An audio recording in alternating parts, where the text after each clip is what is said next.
बिस्मिल्लाहिर्रहमानिर्रहीम। मैं एक दफ़ा फिर अपने पाकिस्तानी अवाम के सामने एक सवाल करने लगा हूँ। मुझे बताइएगा, आप इन लोगों से 35 साल से लॉलीपॉप ले रहे हैं। मुझे बताएं, ये लॉलीपॉप लेके हम कितनी देर गुजारा करेंगे भाई? आप कितनी देर नारे लगाएंगे? मुझे बताएं।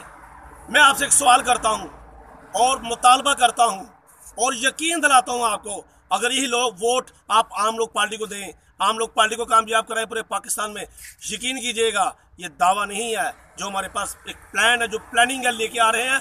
आपको आप घर बैठे हर चीज़ मिलेगी। आपको तलीम का निज़ाम, सेहत का निज़ाम, सफाई का निज़ाम, कानून का निज़ाम बिल्कुल फ्री मिलेगा। इसी टैक्स में, इन्हीं पैसों में कर्जा लेने की कोई ज़रूरत नहीं पड़ेगी। आपको आम लोग आगे लेके आना होगा, आपको आम लोग पार्टी को कामयाब करवाना होगा। अब आपको इन लोगों के पीछे नारे बिल्कुल नहीं मारने, खास तौर पर उन लोगों के लिए जो एक पार्टी छोड़कर दूसरी पार्टी, दूसरी छोड़कर तीसरी, फिर चौथी। इनका एजेंडा क्या होता है? सिर्फ MPA, MNA, वज़रा बनना और पैसे कमाना, माल बनाना, प्रॉपर्टी बनाना, कारोबार बनाना और मुल्क से बाहर पैसा ले जाना और अपने बच्चों को मुल्क से बाहर रखना। मैं आपसे एक सवाल करता हूँ छोटा सा, खुदारा मैडम, आप भी जो ये कंपेन कर रही हैं सोच समझ के करें। ये जवाब आप अल्लाह ताला की ज़ात में को आपने देना है। आप कहते हैं मेरे बाप को ये होगा, या जरदारी साहब कहते हैं मेरा फलाना ये कर गया। भाई ये गलत है।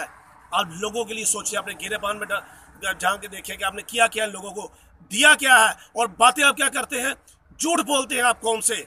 खुदारा अपनी इस्लाह करें, आपने अल्लाह को जवाब देना है। मगर मैं फिर दुआ गो हूँ आप सब के लिए कि हम सब पाकिस्तानी हैं, हमने पाकिस्तान को बचाना है, पाकिस्तान को तरक्की की तरफ लेके जाना है, तो हमें आपका साथ चाहिए। आप वोट इस दफ़ा सिर्फ जोमप्रीत को दें, आम लोग पार्टी को आगे लेके आएँ। और आप देखिएगा ये लोग आप में से हैं और ये वो लोग हैं बार बार इलेक्शन नहीं लड़ेंगे, अपने जैसे आगे लेके आएंगे इंशाल्लाह। आप देखिएगा, पाकिस्तान जिंदाबाद।